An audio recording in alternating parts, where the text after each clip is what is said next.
बिस्मिल्लाहिर्रहमानिर्रहीम। Welcome to Lahore garrison junior and upper school. उम्मीद करता हूँ कि बेटा आप सब खैरियत से होंगे। Ninth biology, ninth general science, chapter number है बेटा आपके पास 4, ह्यूमन एंड इट्स हेल्थ। ठीक है, लास्ट लेक्चर में बेटा हमने जो हमारा चैप्टर नंबर 3 था उसकी एक्सरसाइज कंप्लीट की थी, जिसके साथ जो हमारे फर्स्ट 3 चैप्टर हैं वो बेटा कंप्लीट हो चुके हैं। ठीक है, आज हमने चौथा चैप्टर शुरू करना है जो है आपके पास ह्यूमन हेल्थ। चैप्टर को डिस्कस करने से पहले बेटा मैं आपको बता दूं कि इस चैप्टर में थ्रू आउट द चैप्टर हम जो है ह्यूमन हेल्थ के बारे में डिस्कस करेंगे कि कौन कौन से ऐसे फैक्टर्स हैं जो इंसानी सेहत पे असरअंदाज होते हैं और किस तरह से हम अपनी हेल्थ को बेहतर बना सकते हैं। चैप्टर के जो फर्स्ट पोर्शन है बेटा उसमें हम जो है कंपोनेंट्स ऑफ फूड की तरफ जाएंगे और उसको डिस्कस करेंगे कि जो हमारी फूड है बेसिकली उसके कितने कंपोनेंट्स होते हैं, उनमें से जो कार्बोहाइड्रेट्स हैं वो हमें कितनी एनर्जी देते हैं, जो प्रोटीन्स हैं या जो फैट्स हैं उनसे हम कितनी कितनी एनर्जी ले सकते हैं। फिर हम देखेंगे बेटा कि जो आपके पास बैलेंस्ड डाइट होती है, ठीक है, आपको एक दिन में कितनी कैलोरीज जो है वो रिक्वायर्ड होती हैं। ठीक है, एक बच्चे के लिए जो फूड की जरूरत होती है वो कितनी होती है। ठीक है, फिर एक अडल्ट के लिए, और इसी तरह से बेटा जैसे जैसे एज बढ़ती जाती है तो जो आपकी फूड की जरूरियात हैं वो भी क्या होती जाती हैं, या जो एनर्जी की जरूरियात हैं वो चेंज होती जाती हैं। तो पहला टॉपिक है बेटा आपके पास food and its major component. इससे पहले छोटा सा इंट्रोडक्शन है एक पैराग्राफ में हेल्थ के हवाले से कि जो आपके पास हेल्थ है बेटा वो अल्लाह ताला की बहुत बड़ी नेमत है। कहा जाता है कि हेल्थ इज वेल्थ। अगर सेहत है तो बेटा सब कुछ है, अगर सेहत नहीं है तो कुछ भी नहीं है। टॉपिक है पहला food and its major component. Food and its major component.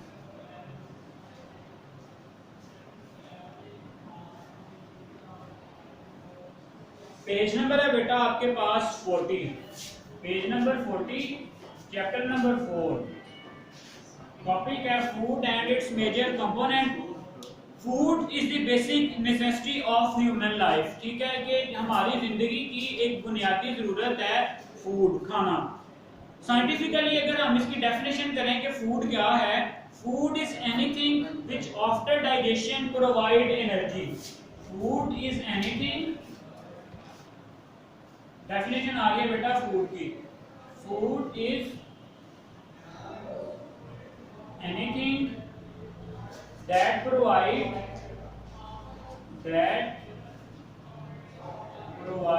Energy after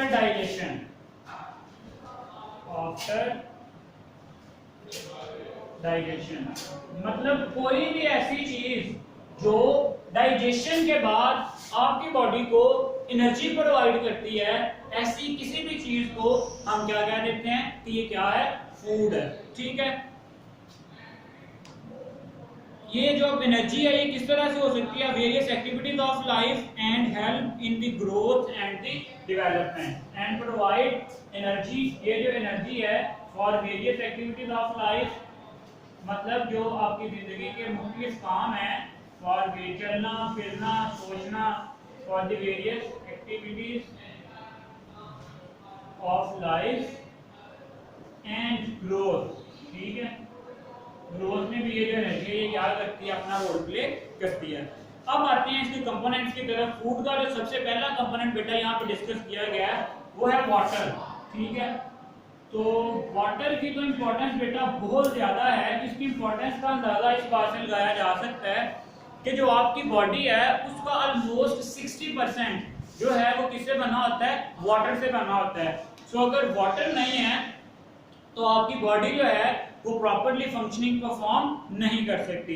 ठीक है, a man can survive without food for at least a month. अगर कोई भी इंसान खाना ना खाए तो वो 1 महीने तक जो है वो जिंदा रह सकता है। ठीक है, लेकिन अगर वो पानी ना पिए तो सिर्फ चंद दिन तक वो जिंदा रह सकता है, उसके बाद बेटा उसकी डेथ कॉज हो जाएगी। ठीक है, so water is one of the most important components of food and it is the most important component for the survival of an organism. ठीक है, यहाँ पे ये हमने बता दिया है कि अगर हम फूड की बात करें, फूड अगर 1 महीने तक इंसान ना खाए तो वो बच सकता है, लेकिन अगर वाटर जो है वो चंद दिन के लिए भी उसे ना मिले तो उसकी क्या हो जाती है, डेथ कॉज हो जाती है. ठीक है, अब आते हैं इसके फंक्शंस पे. फंक्शंस ऑफ वाटर, कि वाटर आपकी बॉडी में क्या क्या फंक्शंस परफॉर्म कर रहा है.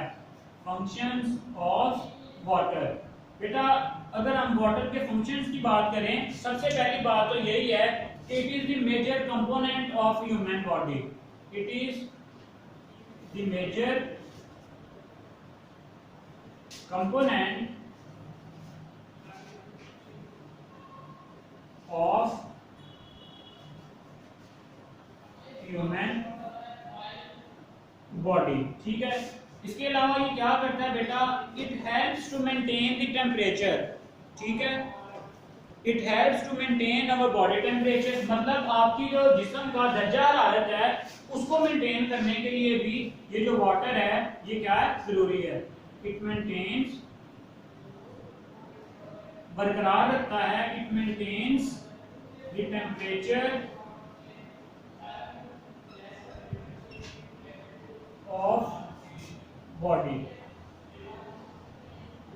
ठीक है, नेक्स्ट बेटा इसका इंपॉर्टेंट पॉइंट है, it act as medium for various chemical reaction. ठीक है, it act as medium, it act as medium for various chemical reaction.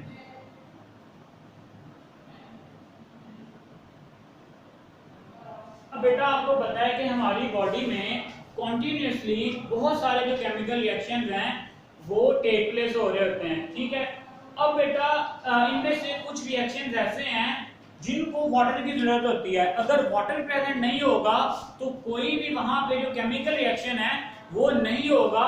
तो ये जो वाटर है ये एक मीडियम के तौर पर एक्ट करता है, act as a medium for the various chemical reaction, ताकि उस वाटर में जो डिफरेंट केमिकल रिएक्शंस हैं वो क्या हो सकें, टेक प्लेस हो सकें. तो ये इसका एक इंपॉर्टेंट फंक्शन है. इसके अलावा बेटा यहाँ मेंशन किया गया, it helps in metabolism of various substances. ठीक है, it help in the metabolism, it helps in the metabolism of various substances in the presence of enzyme. In the presence of enzymes. ठीक है, कि जो आपके पास different तरह के जो केमिकल सब्सटेंसेस हैं उनको मेटाबोलाइज करने में, उनकी ब्रेकडाउन करने में, ठीक है, उनको उनकी प्रॉपर जो डिफरेंट उनकी प्रोडक्ट्स बनाने में ये जो वाटर है ये क्या करता है, हेल्प आउट करता है, उनकी मदद करता है. ठीक है, इसके अलावा बेटा it transport the nutrient to the cell and help in the excretion of waste bodies. ठीक है, transport of nutrients. Water also play an important role in the transport of nutrients. Transport of nutrients. अब देखिए बेटा, जब भी हम क्या करते हैं, फूड खाते हैं, ठीक है, फूड खाने के बाद क्या होता है आपके पास कि उससे जो एनर्जी मिलती है, उससे जो आपके पास जो न्यूट्रिएंट्स मिलते हैं, वही जो न्यूट्रिएंट्स हैं उन्होंने बॉडी का क्या बनना होता है, पार्ट बनना होता है डिफरेंट बॉडी पार्ट्स में जाके. तो आपको पता है ब्लड के थ्रू ये जो सारे न्यूट्रिएंट्स हैं ये कहाँ डिफरेंट ऑर्गन्स में पहुंचते हैं. ठीक है, तो ब्लड का भी जो मेजर कंपोनेंट है वो क्या है, वाटर, फ्लूइड. तो बेटा इस तरह से ये जो आपके पास वाटर है ये न्यूट्रिएंट्स की ट्रांसपोर्ट में भी बहुत इंपॉर्टेंट रोल क्या करता है, प्ले करता है. क्लियर हो गया. इसके अलावा बेटा excretion of waste bodies, excretion of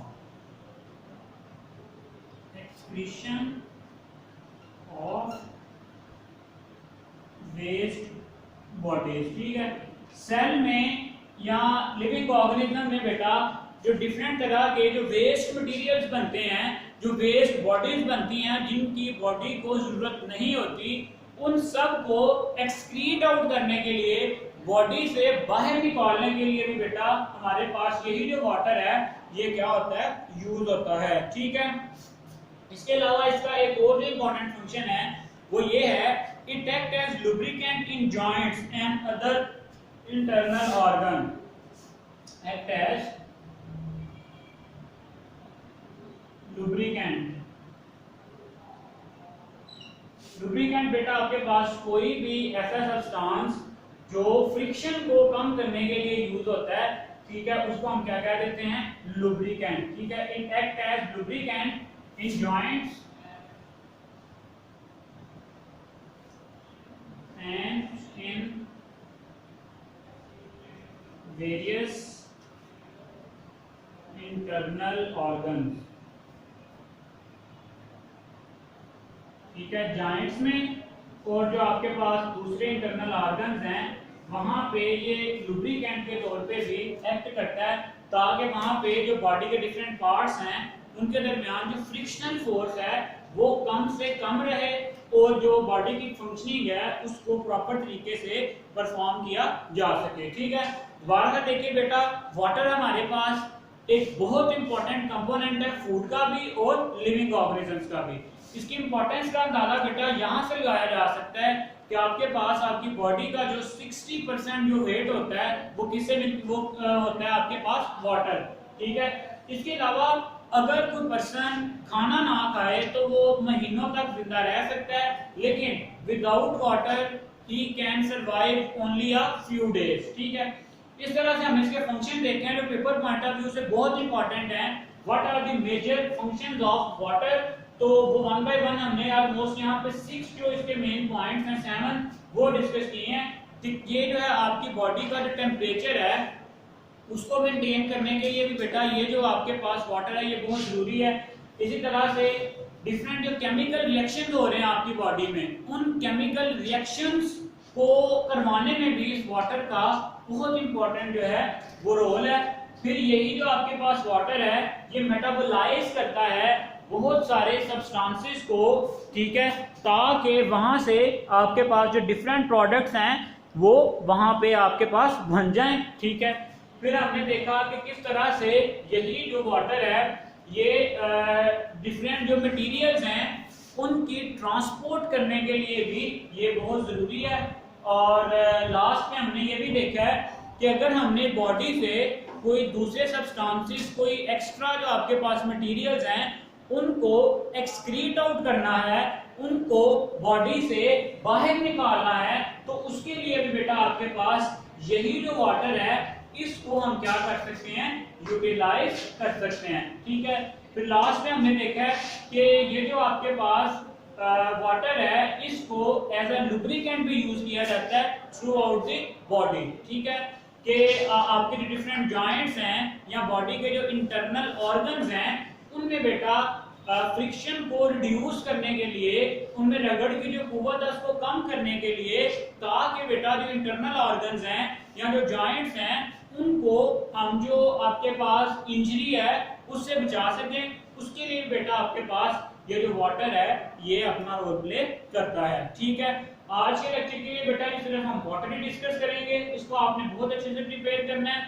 next lecture में फिर इंशाल्लाह हम कार्बोहाइड्रेट्स, फैट्स, प्रोटीन्स और जो रिमेनिंग पार्ट्स हैं आपके पास फूड के उसको डिस्कस करेंगे।